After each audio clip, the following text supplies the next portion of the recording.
With the soil mapping that we do in orchard development, it's helping us forecast what we have to do all the way from amendments to tillage, placing soils, placing irrigation blocks, where we're going to want our probes. It helps us from budgeting to execution. It helps us select the proper rootstock, give us more confidence in the decisions that we're making, not just in irrigation, but really all of our cultural practices. The precision soil map is really helping us take it to a new level. This is like using, a magnifying, scope when you're trying to, really pin place what we're shooting at. Now, since it is all tied back to the soil, we can start doing some diagnostic before we even get to the field. Absolutely, I drive out to the field. I've got a high resolution map with the GPS dot.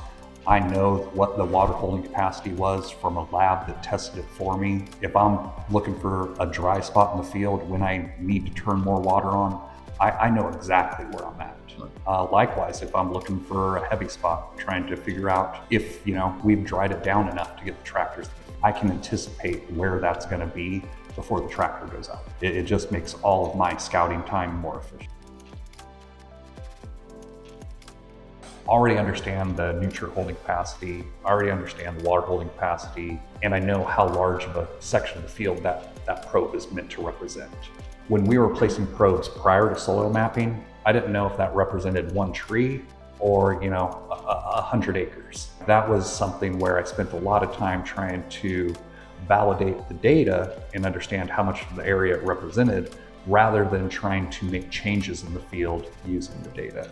If you're not able to tie it back to something that's fixed, like our soils, then you spend a lot of time not looking at the trees, you're just spending time looking at reports. Being able to stack data and tie it back to a high resolution map makes all of our time more efficient. It makes the utilization of the technology more efficient and placement of it more efficient.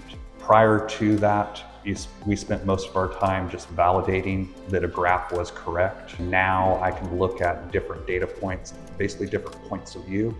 If they all agree, I can save my trip out there. Or at least when I am going out there, I'm not racing over to where the sensor is. I have faith that it's giving me accurate information.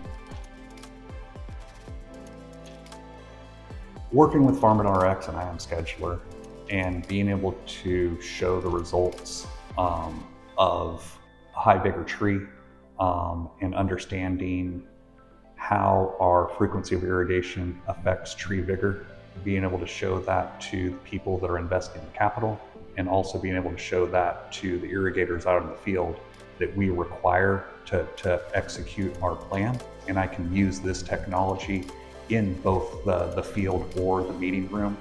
That builds confidence all through the team. It builds confidence in the investments that we're trying to make. And without that self-validating data stack, I don't know that we would all have that confidence.